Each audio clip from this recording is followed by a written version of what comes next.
Hey guys, welcome back to our podcast. Hey guys, today Dan and I are going to be discussing together the topic of specializing in one style over the other, for example, ballroom or Latin, or even smooth or rhythm. So, as we all see at competitions, all the professionals or amateurs, most amateurs only dance one style: Latin, standard, smooth, or rhythm. And sometimes we see the 10 dancers, and sometimes I'm sure I asked myself, how do they pick a style over the other style? I from different interviews that I've heard. For example, Zagaruchenko, I think she was talking about she picked Latin because, well, first she was better in it than standard, and because of financial issues. So I feel like that's one of the biggest reasons why people pick styles is because of financial issues. They can't just afford lessons for both styles. Um, Another reason, basically, they like the style more or they're better in the style. Ricky, what would you say are some other reasons why people pick styles over each other? I mean, obviously, I think probably the biggest reason that I've experienced with other couples just talking to them is that they genuinely just like one style more. Nine Yeah. out of 10 times, people end up choosing Latin, usually from a young age, actually. And when I'm teaching young students, I ask them, which one do you like more? 9 out of 10 kids are going to tell me that they like Latin more, usually just because it's faster, it's more exciting, it's more fun for them, which I completely don't blame them. I love Latin and I think it's super fun and amazing as well. I love watching it. I think another reason that doesn't really get talked about quite as much is that very often, sometimes from a young age or from junior or even youth, you will hear coaches, judges, other people, your parents tell you that you are suited to one style more than the other. And Yes, that has yes. nothing to do with whether you like one style more, whether you enjoy it, whether you have financial issues and you can only do one. You just start hearing, oh, you're built for Latin, or oh, you would make an amazing standard dancer, which kind of just plants ideas in our heads that we didn't put there ourselves.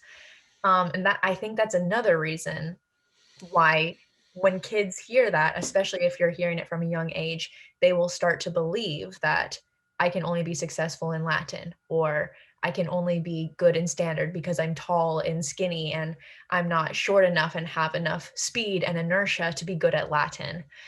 Which I think is actually kind of a sad reason to stop one style, because I think Unfortunately. you should always do whatever makes you happy. Whatever you want to do, you should be doing. But I also think that's another huge reason why couples, especially starting from junior and youth age, will just completely give up on one style because they truly believe they can only be good at one style based on what maybe their parents and coaches are telling them.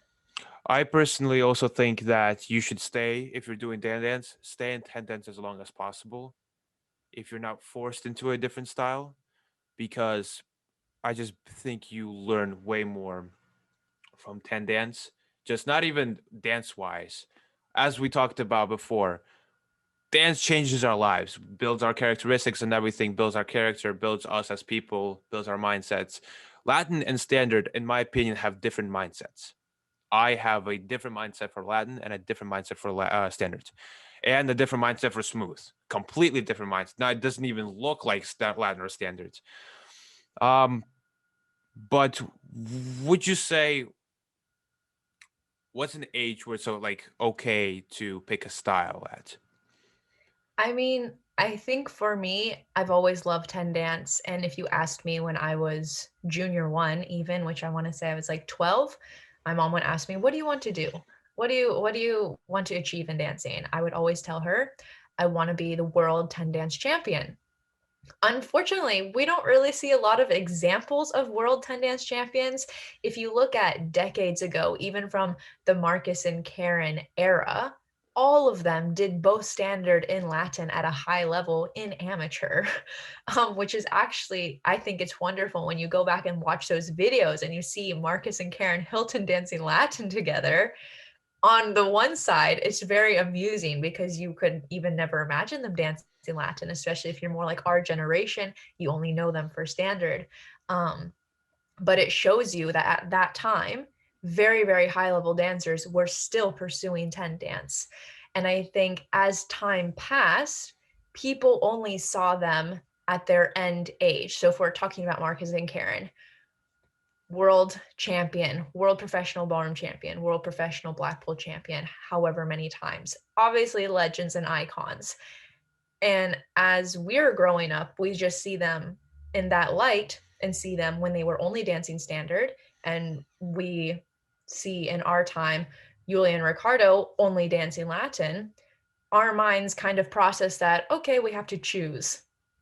And I always, always dreaded that decision for years. I think I was about junior two when I realized I can't be world 10 dance champion.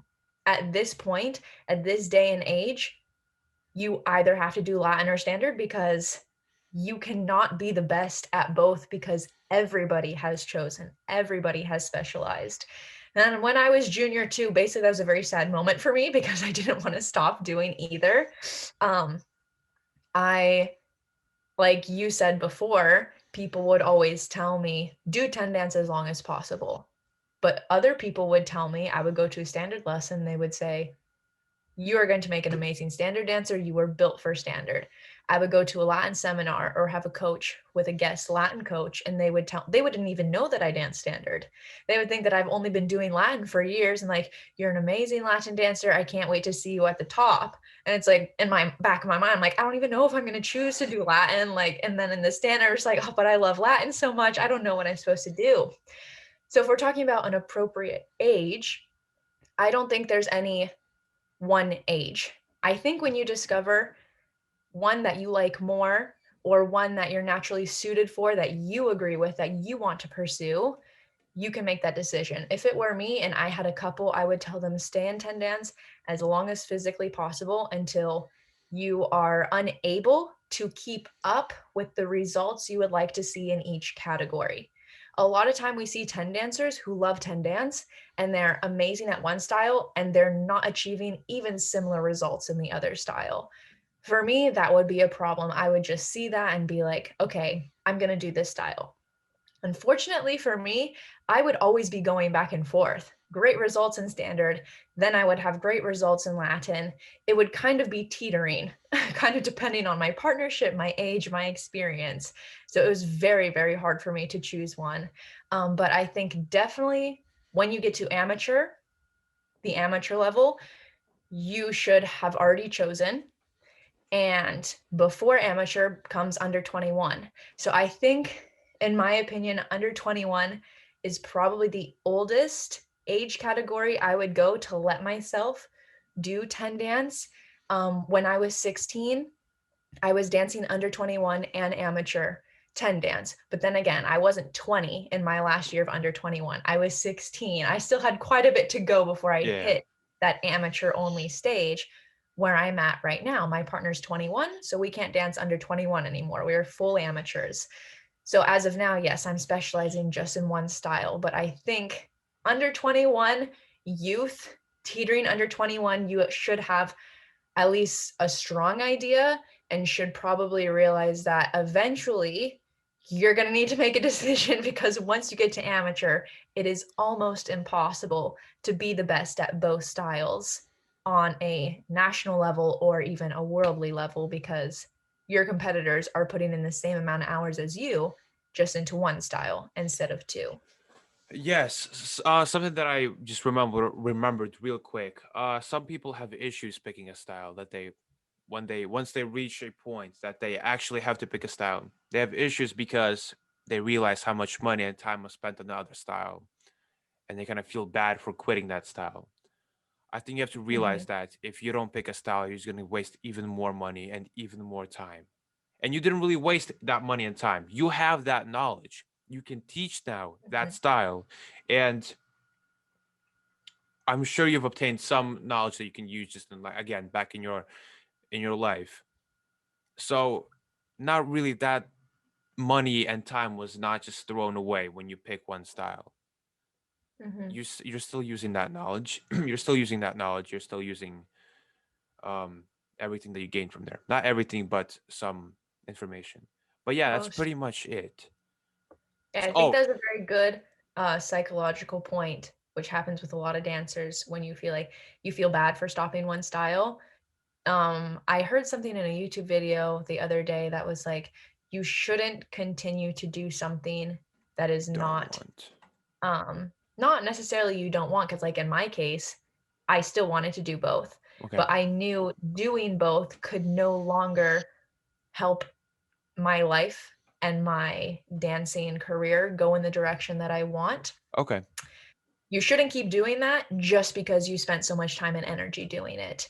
And that I can feel like for a lot of people can have guilt because like, oh my God, I spent so much time and energy. I don't want to quit. But you have to understand, like you said, that has served you. It has served you well. It has brought you joy.